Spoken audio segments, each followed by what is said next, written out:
Papua New Guinea, the most passionate rugby league nation on earth. How much are you looking forward to this World Cup kicking off in a few days' time? For us, we're really excited.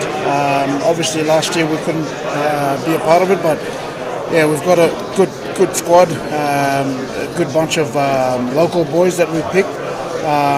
Really looking forward to it. Well, what are the hopes for the top? How far are you hoping to go? We reached the quarterfinals the last World Cup, so we want to do better. And you know, when you hit semi-finals, anything can happen. So we're really hopeful to even make the finals. Rhys, you obviously know all about Leeds. You know all about this country. Are you kind of the ambassador for the players who've never been here before? Look, I'm just trying to tip them up on a few things about what it can be like in the next couple of weeks, especially leading towards the back end of the round games. I think in 2 or 3 weeks' time, the weather can change quite quick. It could be quite wet and cold, so just for them to be ready for that. But for me, I just want to enjoy this camp, enjoy being around some teammates I haven't seen for a long time, and enjoy meeting some new players that have earned their spot in the Kumuls side. How important has the PNG Hunters been in giving you a better resource for players that are playing at a higher level?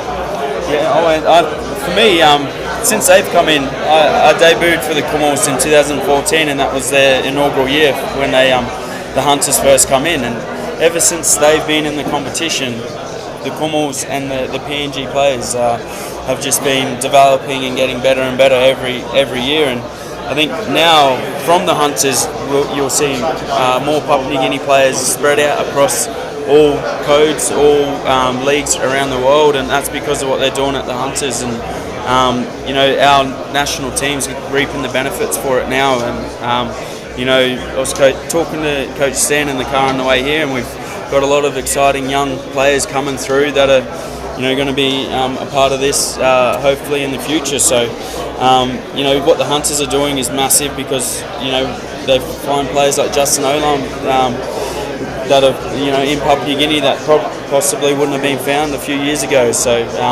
it's been great for the local players in PNG. And we've heard stories of what it means back home. We haven't been fortunate enough to go over there, but presumably when you left, the fact that the Orchids are playing and you're playing as well, that the local public will be clamouring to find any television set they can, any radio they can, that this is a time where the nation all comes together?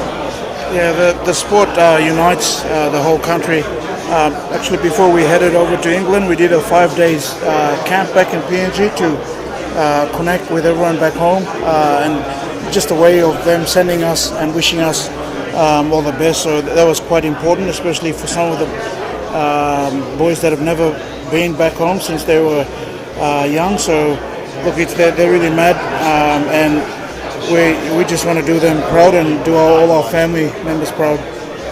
Tonga first up, probably the most difficult game in the group, but would you want it that way to test yourselves? Yeah, we think it's probably the best way to start.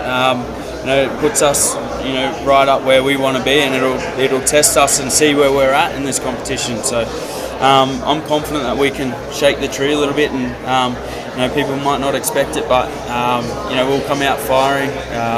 This Kumuls team is, we could what am I trying to say? Blow a few minds with what we achieve in this competition. So yeah, I think we might do really, really well, but yeah, get through that first game and we'll see where we're at. One of the things you might achieve is the world goalkicking record during this tournament.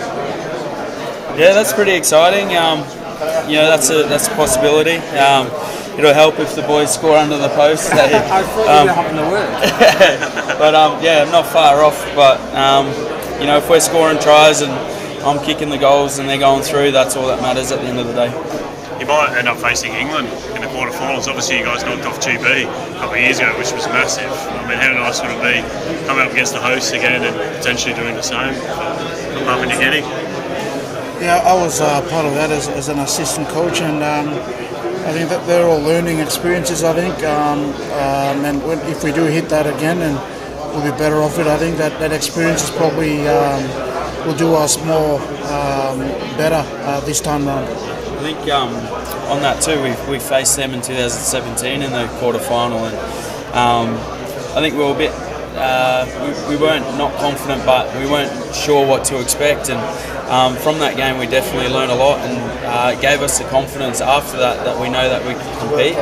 And then that GB game, playing them at home on our soil was a big, positive for us in that game. And, playing them here is obviously their home turf, their crowd advantage, and everything's against us with that. But if we get to play them in a quarter-final, we'll definitely be better for it. Beating Fiji in the mid-season test as well, that surprised a few people, I think, from the outside, but does that tell us where you are?